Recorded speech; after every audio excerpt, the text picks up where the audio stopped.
Gabby Petito never goes outside.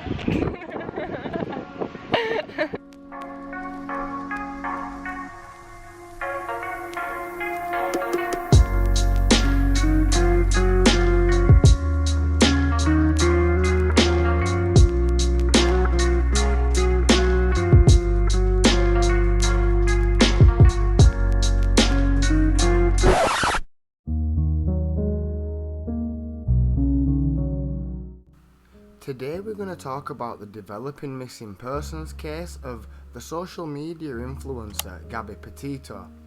I'm going to give a rundown of the main points and try to compile what is known about the case at this point. Things are happening fast, so no doubt there will be a few new things when this comes out, but I'll do my best to keep it up to date. So Gabby Petito is from Blue Point, New York, but moved away to be with her fiancé, Brian Laundrie. She worked as a nutritionist, but recently moved careers, and it's unclear what Brian does for work. They met each other in high school, but started dating in March of 2019, and it's after this that Gabby moved to Northport, Florida to be with him. Going off what was posted on social media, the two had a dream relationship and were getting along really well. She seemed to be head over heels, and so did he. The two have loving families and seem to come from good homes, and they were both seemingly likeable people. They decided they wanted to take a big road trip and live the van life and vlog it. They purchased a white Ford Transit van which they modified slightly in order to sleep in and hit the road. They had both quit work to pursue their dream, and the world was their oyster. So on to the timeline. On July the 2nd, they left from Blueport, New York, to embark on a trip across the states, ending the trip in Oregon. They decided they were going to document it on Instagram and YouTube, sharing pictures and videos of many of the beautiful national parks along the way. Gabby quickly garnered a following and was doing fairly well from this. Until the first notable incident on August the 12th, everything looked fine as she posted multiple pictures to Instagram from various different national parks. But Moab, Utah police got a report of a domestic dispute that was caught on bodycam.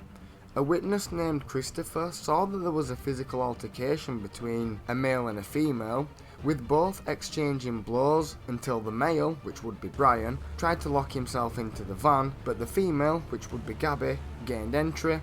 Then they both drove away together. So this is when the police initiated a traffic stop near the Arches National Park, quite close to the entrance. Brian was driving but pulled over, hitting a curb in the process, what was later said to be Gabby's fault by both Gabby and Brian. Gabby is asked to step out and is crying, and mental health problems are cited as the reason for the argument, as it was getting worse and they wasn't getting along well whilst out on the road. Gabby said specifically she had OCD, and Brian said they both had anxiety, and this was the reason for the arguments and the crying. Brian said Gabby was in a manic state, but I'm not sure if that's true or if it's just a term he used. It's likely the latter. Police, however, did decide it was a mental health crisis, not a criminal case, so no charges were filed.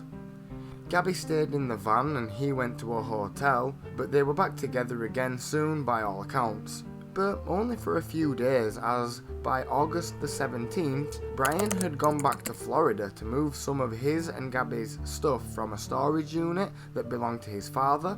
Not sure if this was pre-arranged, but she stayed in a hotel during this time until Brian met her back in Utah after being in Florida for a few days. Then on August the 21st, Gabby's dad ordered an Uber Eats to somewhere in Salt Lake City, Utah, and this is sadly the last time that her dad ever spoke to her. Then on August the 24th, Gabby is last seen at Fairfield Inn and Suite just west of Salt Lake City Airport, and her mum last spoke to her over FaceTime on this date as the couple were leaving Salt Lake City. Police have been there to question the staff, but nothing has come from that as of yet, at least for now. They left for Grand Teton National Park. On August 25th was the last Instagram post from Ogden, Utah, 25 minutes away from Salt Lake City, just saying Happy Halloween. The general consensus is that Brian had wrote this, not Gabby, which would be rather suspicious. Gabby's mum kept receiving messages from Gabby's phone until the 30th of August, but Gabby's mum has expressed that she isn't sure if this was actually Gabby. One of the messages said, "There is no signal from Yellowstone. just a few days after they had apparently just left Utah. A journey of around 800 miles, so there is certainly something off about this. Then, on September the 1st, Brian arrives back home in Florida in the white transit van, alone. He has retained his right to an attorney and to be silent, and has not communicated with the police or media since being home. It wasn't until September the 11th that Gabby's family reported her missing after not hearing anything from her, and all of her social media accounts have been inactive where she would regularly post. The police seized the white transit van the same day and got Brian's phone from his attorney, but nothing has come back from these as of yet, as it would usually take a while.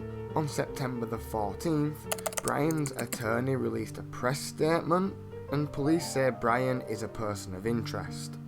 And as of the 18th of September, Brian is officially missing. And that would bring us to today, still with no word or sighting of Gabby. Brian's actions since being home do not align with that of an innocent person with a missing fiancé, but I think that goes without saying. It's important to note that until he's under arrest, he is only doing what any good attorney would tell their client to do: say nothing and be quiet. He's technically under no obligation to talk, but seems absolutely backwards to think that it's appropriate to not give any details about her whereabouts that could potentially save her life if she has been abandoned by him. It's morally bankrupt of Brian to put everyone through such a thing if he was innocent, but this just screams guilt in my opinion. This is a developing story, so I may do a follow-up or just leave updates in a pinned comment. I've heard because this case spans multiple states, it would be quite difficult to coordinate everything and will take a bit longer, but there is a lot the cops can do to piece together the events, so stay hopeful. I pray Gabby gets home safe, and in the worst case that justice is served. Thoughts and prayers would be with the family of Gabby right now, and if you like this video, please do say a quick prayer for Gabby to come home safe. It doesn't even matter if you're not religious. Thank you very much for watching. Take care out there.